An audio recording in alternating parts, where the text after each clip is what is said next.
people have been messaging me saying, "Hey, you should talk about Wings of Redemption." They keep saying, "Hey, you should talk about Wings of Redemption." That's what they're telling me, and I haven't gotten around to it.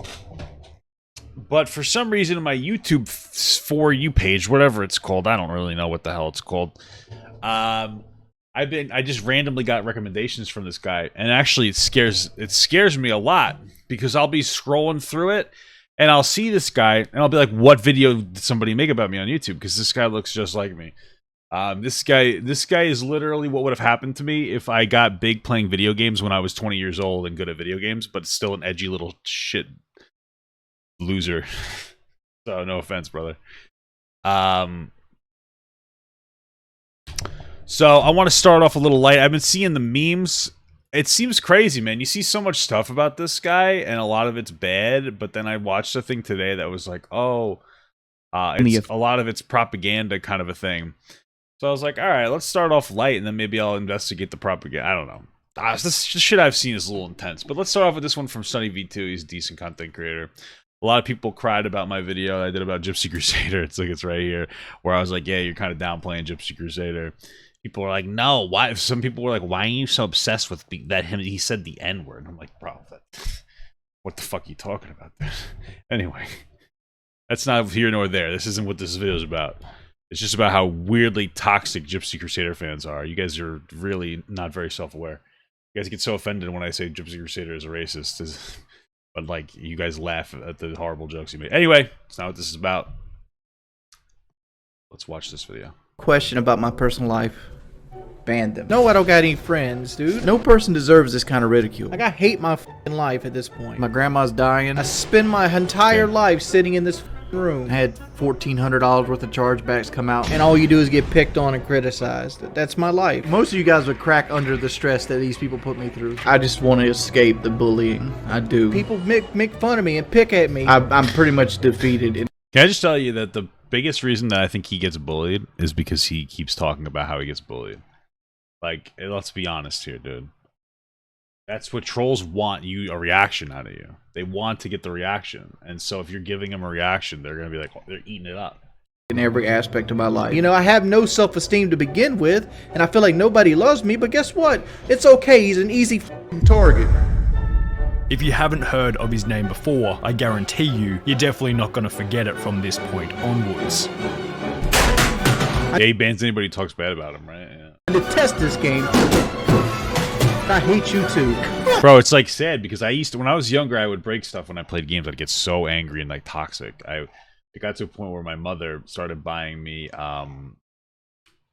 old like CRT monitors, I think they're called, so that I couldn't break them when I was younger. And it's like I feel like that's the energy this guy gives me, you know. And I've obviously had my problems back in the day. I've worked through them now, but doesn't seem like he has, man. Honestly, can you stop, Kozo? Ban everybody that says I got on. I'm done. I'm sorry, I'm done with the stream. Geordie Jordan, aka Wings of Redemption, was born Geordie Jordan, dude. Obviously, their fucking parents hated them. On the 21st of April, 1986. It's pretty impressive. He's banned over 1,000 people, but he still gets 200 a stream. Jesus.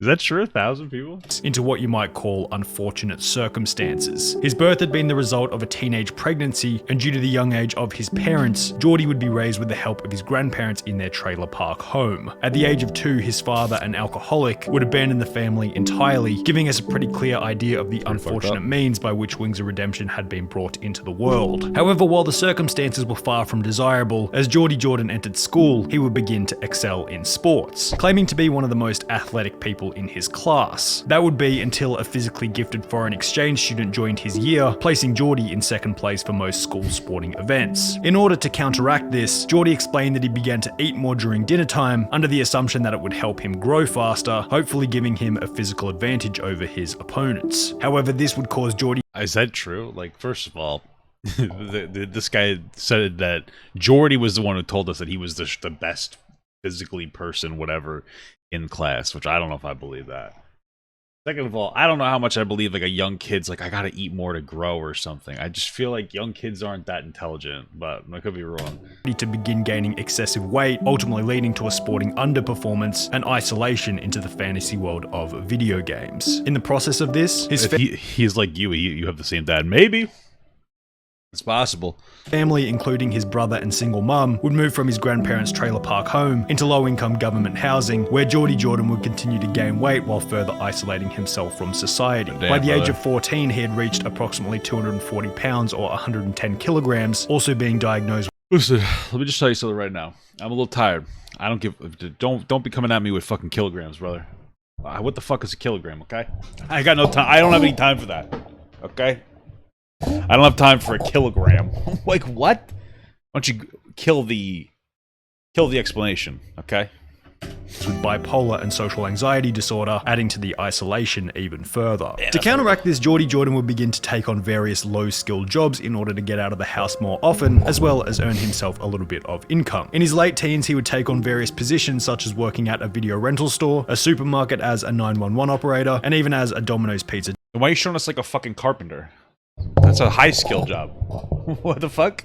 Delivery driver. However, he found many of these to be boring and unstimulating, often leading him to quit within only 2 weeks of starting. However, at the age of 18, Geordie Jordan would finally get into a position which he was able to hold for some period of time, specifically a job working for a company by the name of Metglass. What I did at Metglass is I was an overhead crane operator for blast furnaces that basically poured liquid metal and things out, kind of like Terminator 2. While working at Metglass in 2007, Geordie and another by the way, guys, thank you for all the subs. I'll acknowledge them after the segment's over. I'm sorry. Friend by the name of Z7 Taylor would play Call of Duty in the evenings, also starting to regularly watch sniper montages over on YouTube. In the process, Geordie thought about— we all know how toxic those old games are, man. Like, people fucking throwing out the worst words that could ever exist in the entire world, bro. It's insane. About making his own videos, however, given his busy work schedule, would dismiss the idea as he had minimal time for doing so. However, in 2008, an event would occur that presented itself as a negative in the beginning, however would turn out to be a huge turning point in his life: the global financial crisis. Geordie explained that since he was one of the more expensive employees at Metglass, he was one of the first to lose their job as business profits began to tumble. They started laying people off, and one of the people that got laid off was me because I was one of the newer employees, and I was also getting paid more than most of— Bro, 50 subs? What are you doing, brother? I appreciate it a lot, in Magnum. Thank you so much. I'll acknowledge everything after. Jesus Christ, bro.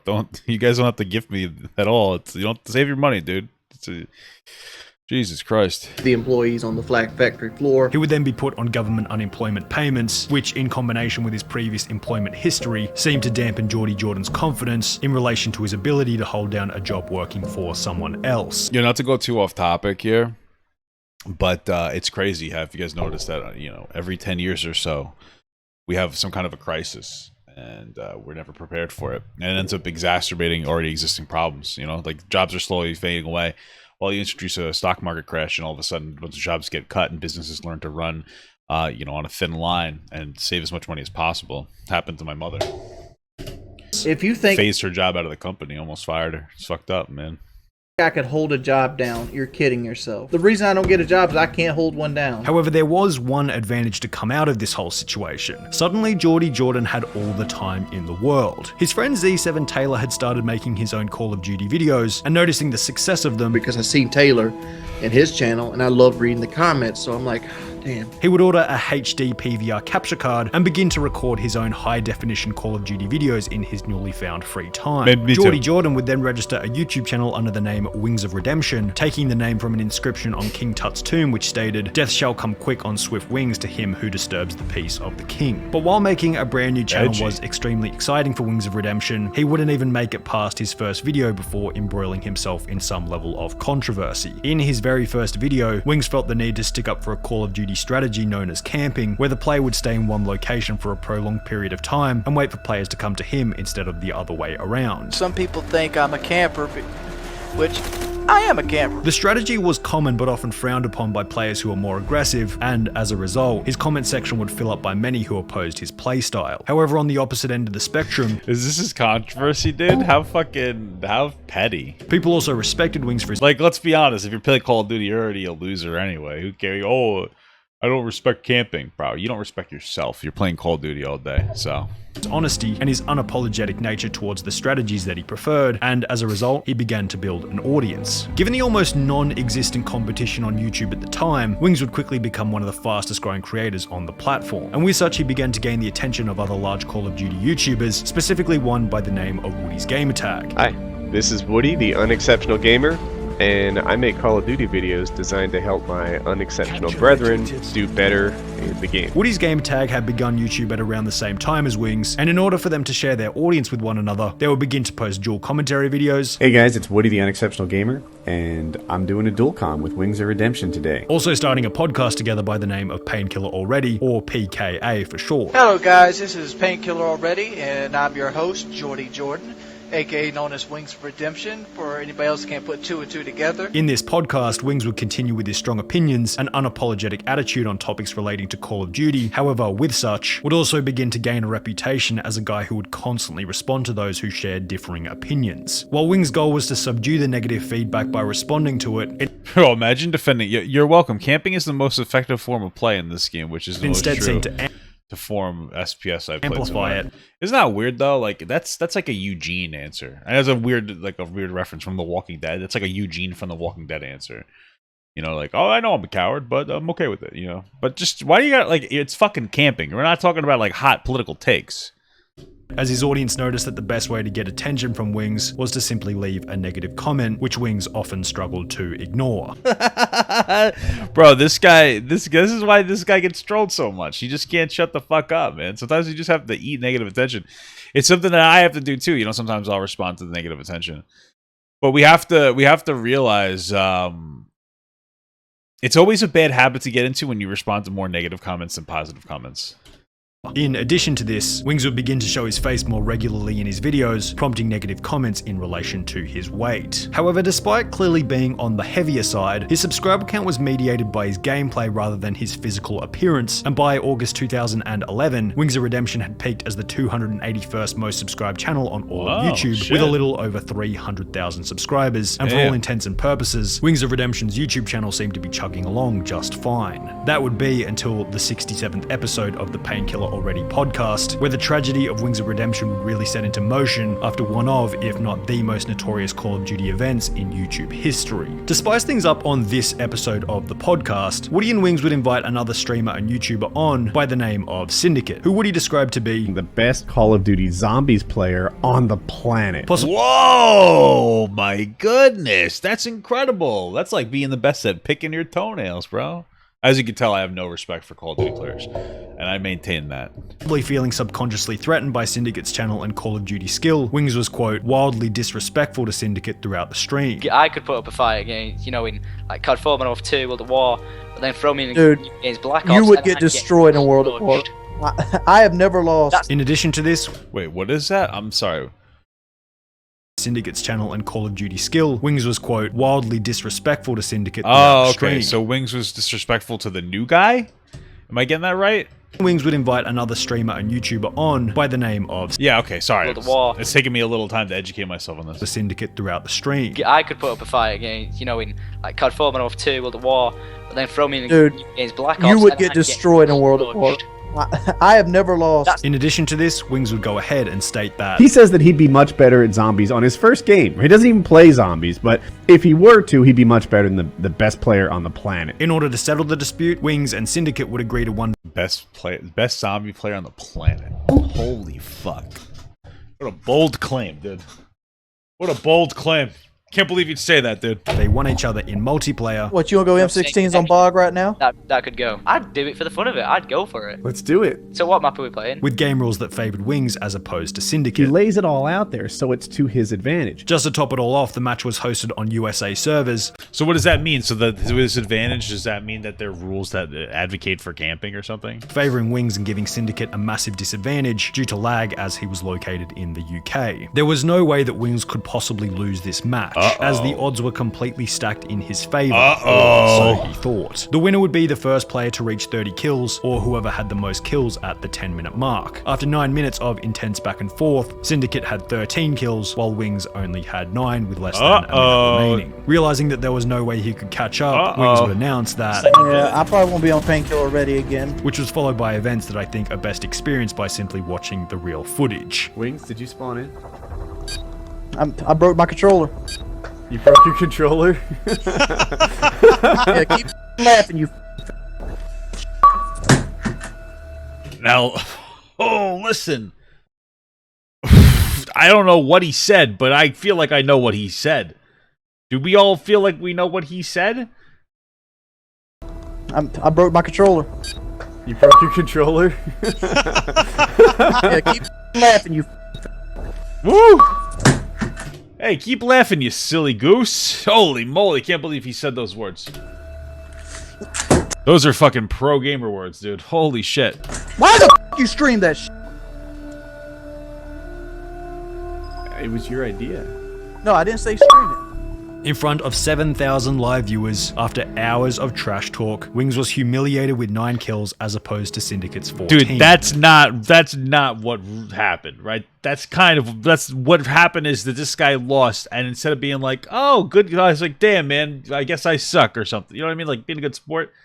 He called him the F slur and broke his controller. That's the problem. It's not that he lost. You know, like, of course you look a little silly when you lose after talking a big game, but if you could be like a reasonable loser, you know, some people just like to be a little kooky. They're like, hey, I'm better than you, fuck you, kind of a thing. It's like, okay, it's all showmanship, whatever. But this guy really actually thought that he was the greatest, like, at a game that he's like never, I guess he never did this game mode or something. I don't know what the hell, I don't know how this shit works.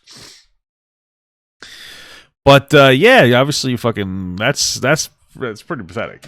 Geordie's reaction led his audience to realize one simple thing. Wings of Redemption was not this famous Call of Duty hero who took a romantic risk by starting YouTube. No, he was an immature man-child who happened to catch the Call of Duty YouTube wave while I mean, dude, everybody who plays Call of Duty is that thing. Come on. living on unemployment. The difference between his online... Dude, you're right. Wings has been trying to prove himself since he was second place in that race. Yeah, you're right. persona and true personality had finally shone through, and in case Wings' reputation hadn't deteriorated enough already, this was really only the beginning. Syndicate would post a screenshot to his Twitter the following day, displaying a conversation in which Wings had requested that they play again.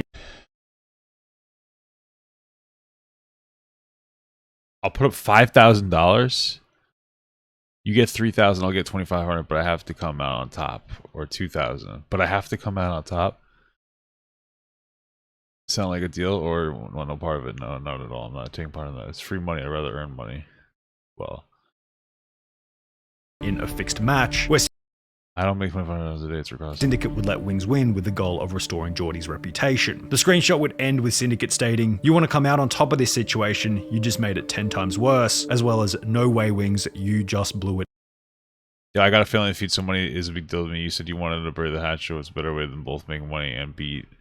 You got 1 kill in 5 games. It's $1,000 to lose a game if you're not expected to win. Oh, dude, that's fucked up. This is so fucked up. Dude. All he had to do is be like, "Yo, bro, I'm overreacting. My bad, man. Like, that was fucked up." That's all he could have saved it with that. He could be like, "You know, guys, I got really toxic. I got really angry. I was in the heat of the moment. I fucked up.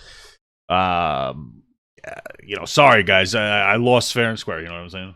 Time. Wings' videos would then begin to fill with comments regarding his childish reaction to the loss. However, rather than rectifying it by stating that Syndicate won fair and square, Wings would paint himself as the victim of the situation, stating that the reason he didn't win the match was because Woody hadn't set the rules correctly. In addition to this, he would upload videos talking about the many problems that he'd been dealing with, uploaded with the assumed goal of garnering sympathy from his viewer base. There'd been so much stress with sub box breaking, the view count thing, the losing the 1v1, all the haters, all the loss of subs. I've actually gained 20 pounds because all I've been doing is worrying and eating, worrying and eating. The problem was that attempting to garner sympathy ended up having the opposite effect on his reputation, as the approval seeking did nothing but display his overwhelming lack of confidence. This lack of personal confidence also began to manifest itself in videos where Wings would talk about his weight, stating that he had gained approximately 100 pounds from comfort eating since his reputation began to decline. In order He's right. He could have all you gotta do is be like, I fucked up. Why you gotta eat a bunch? To combat this, Wings will move in with a newer member of the PKA podcast, Kyle, where Kyle would act as his personal trainer, giving him an exercise routine and cooking him healthy food for every single meal. Kyle had even spent $5,000 to rebuild his shower. And if he was going to live with me,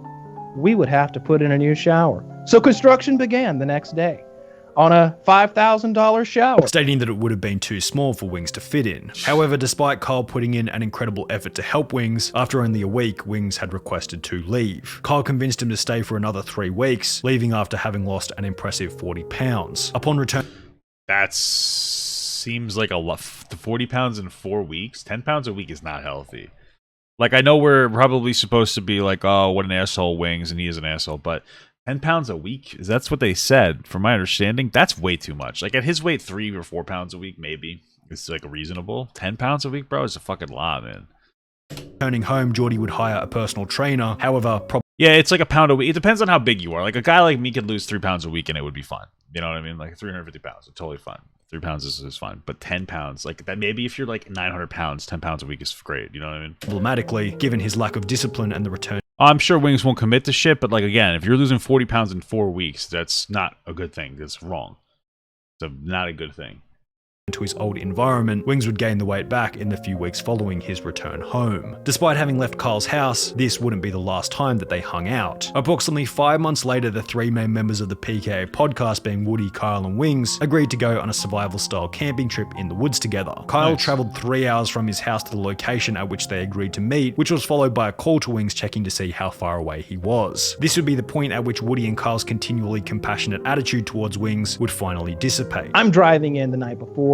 Let me give old Wings a call, make sure we're all good to go here, you know. Call him up, say, hey man, you get ready to do this thing. I'm driving in now, about 3 hours from the place. What are you up to? He's like, I'm not going. What? What do you mean? I'm not coming. When were you going to tell me? I'm telling you right now. Wings had left Kyle and Woody to camp by themselves. That's such a shitty response, dude. Like, I'm telling you right now. I fucking hate that. People play that shit with you all the fucking time. You know, they'd be like, hey, when were you gonna tell me? I'm telling you right now, bro. It's like, oh, fuck yourself, bro. You know what I mean?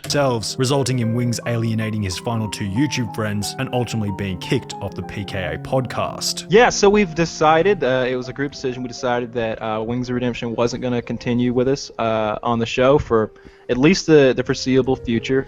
He's got a lot of stuff that he needs to work out before he's, you know, up to par with what we need from him. You know, he's having a hard time, and he's made some decisions that we didn't feel were so friendly. So for the time being, we're gonna continue without him. It would then become apparent that Wings was questioning whether or not he wanted to continue as a YouTuber, stating that he would like to quit YouTube. However, the status it provided made such a decision extremely difficult. I know what I need to do. What I need to do is quit YouTube and move on with my life. But at the same time, this is the high point so far in my life. It's hard to walk away from having access to 50,000 people. Basically. That's crazy, man, because this whole idea of, like, walking away, all this stemmed from him being a pussy, like a sore loser over a fucking game. All you gotta do, bro, is be like, sorry, guys, I fucked up. Like, I was really shitty at me. Being able to get advice at any time of the day, like, dude, you get kicked out of your own podcast, brother. Like, what the hell? Day of the week. Hard to walk away from, you know, being somebody of importance to going back into a world where you're nobody. However, well, I mean, come on, you're overselling yourself a little bit, bro. But perhaps the end of Geordie's YouTube channel was out of his control, because by this point, his subscriber count had already begun to decline. The release of Black Ops, Modern Warfare 3, Black Ops 2, as well as the increasing simplicity of creating video content, meant that Wings had substantially more competition for the videos that he was creating. With a dying channel and absolutely no one else to turn to, Wings would begin to upload variety videos on games such as Fallout and Final Fantasy in a desperate attempt to slow the death of his channel. Welcome, everybody.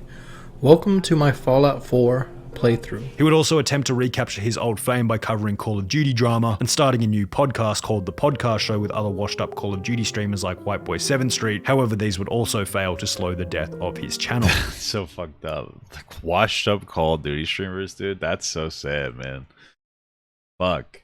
In addition to all of this, Wings would break up with a girl he had been dating at the time by the name of Brandy, which depressed him even further, dropping his motivation to lower and lower levels. From this, Wings of Redemption would move over to Twitch, stating that it required less editing, and through donations and subscriptions, he was able to make more money than he ever could while on YouTube. And while this was a positive, in a strange backwards kind of way, this extra income would come to him alongside an equivalent amount of emotional stress and further unexpected problems. The lack of editing and live nature of the streams meant that Wings' personality was on full display, warts and all. This meant that if something annoyed him within the game, there was no way to simply cut it out as he had on YouTube, and anyone watching was able to record whatever reaction Wings happened to have. Wings would break controllers, complain extensively, Headache, I'm hot, my sugar's low, somebody drank all my Pepsis. As well as constantly rage. As a result, channels began to pop up such as Sean Ranklin, Xbottle and Gulag Kingpin, all of which devoted to uploading Wings of Redemption's worst moments. This created a meme community around trolling Wings, where viewers would often recreate his most common actions, such as banning subscribers from the chat, drinking Pepsi and eating Wendy's chili, done for the sole purpose of getting videos for these specific troll channels. Because if I talk about anything, or everything, there's a video made about it and there's 20,000 people laughing at me, or there's a podcast with 100,000 viewers. All of this would lead up to an apex in a stream on one unassuming night in late 2017, at which point Wings would do something which many consider to be the most iconic moment in the history of Wings of Redemption. What the fuck? The live stream started like any other. However, as with many of his streams, it wouldn't be long before half the lobby was there purely to stream snipe and annoy Geordie Jordan. Oh, damn. Oh my god. This is so fucked up, dude. I'm so I can see how tilting that would be. There's fucking people, dude. I'm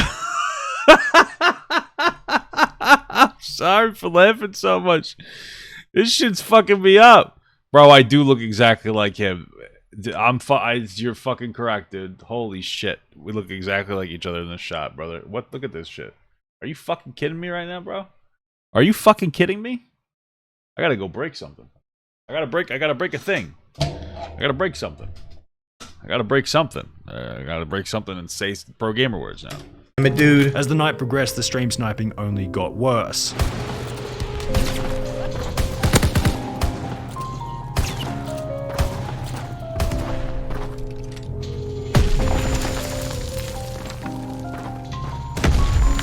Look here, listen. Is that how you say it? Is that how I'm supposed to do it? Then, in order to combat the stream snipers, his viewers suggested that he appear offline, to which Geordie responded with, Look here! Look, listen! Look, listen! Look here! Listen! My asshole is puckering every time I say that. I'm speaking through my asshole. Like, look here! Like, you know what I mean? Like, you clench your muscles so that you get, look here! Like, violent. Look here! Oh, it hurts my ass. Appearing offline does not stop it, so stop giving advice you know nothing about. possibly paving the way for the breakdown which he was about to have. The stream sniping continued, and feeling helpless to the circumstances he had found himself in, Wings of Redemption would respond with the following. Bro, where the fuck do you get the money for all these goddamn controllers, brother? Shit. I don't know when I'll stream again. I really need to make this fucking money. I really wanted to get this surgery, man. I wanted it so bad. I'm sorry. Sometimes when I hear people cry, I laugh. I just can't do it. I can't take this no more, man.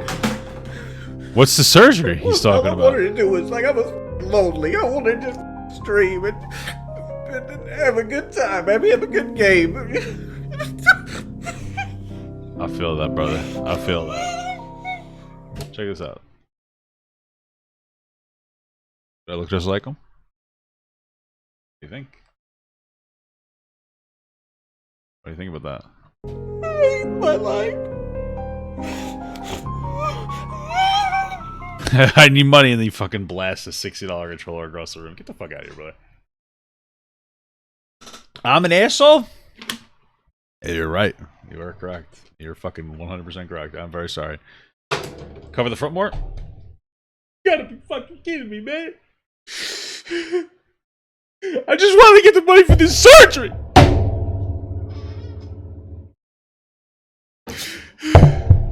How's that?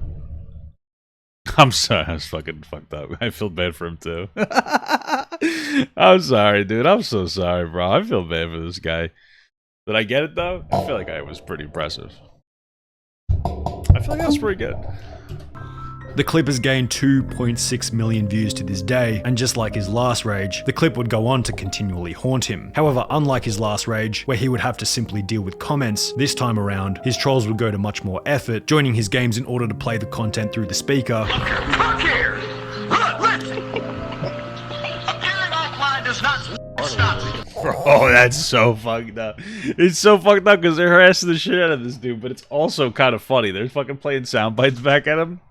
So stop giving. Alright, your boy, did you invite him? While giving more fuel to the growing number of troll channels. One of these channels goes by the name of Liquid Richard, who has to date uploaded 4 full-length professionally produced albums, all of which being made from the stupid things that Wings has said over the years, which is especially hilarious as the music is unironically extremely well made and entertaining. From the point of his notorious— No, it's not. What does that mean, Liquid Richard? Bro, what the fuck does that mean? This guy has an album about it? Albums, all of which being made from the stupid things that Wings has said over the years, which is especially hilarious as the music is unironically extremely well made and entertaining. From This is one of them here. Redemption can easily collab. You send me over the beat, I drop my bars on it. Y'all niggas ready? Yeah. That flow is out of style like a week ago. What the fuck is this shit? Okay. From the point of his notorious COD World War II rage, the Wings of Redemption cycle continued over and over again. He would do something stupid, attempt to prove that he was in the right, resulting in even more trolls. Or he would attempt to improve his life in some way or another, fail miserably, and be publicly ridiculed by his detractors. He would get weight loss surgery in Mexico, apparently lose 100 pounds, never prove it, and still look the exact same 2 years later. Jeez. He would continue to ban trolls from the chat, giving them the exact attention they desired, ensuring that they rejoin at a later date on a second account. Exotic's been banned 9 times. Him giving his free Twitch Prime to me is not going to stop him from being banned at this point. It was as if, in every situation, it was impossible for Wings of Redemption to choose a response that wouldn't end in complete and utter catastrophe. Seemingly consistent with the overwhelming misfortune in Geordie Jordan's life, only 2 months ago, on the 26th of July 2021, his Twitch partnership would be revoked for breaking Exhibit D of the content guidelines, as explained on a Wings of Redemption YouTube livestream titled Twitch Fallout. Twitch took my partnership away today for Exhibit D. Geordie then stated that he may leave the internet and get— What is that, being a fucking asshole? a real job. Everybody in the chat's telling me to get a job out there. And, you know, that's a possibility. However, if his past has taught us anything, the chance of that actually happening is unbelievably low. Wings continues to stream on YouTube, however the dislike ratio and a short look at the chat gives us a pretty good idea of how many people are there for no other reason but to continue to troll him. I was watching a video created by one of my favorite YouTubers the other day, Exerbia, who included a line in his video Thoughts from Your Deathbed, which I think runs incredibly true to the tragic tale of Wings of Redemption. The hard road was easy, while the easy road was hard. Bro, where is his channel even though? I'm looking this up right now, and none of this is him.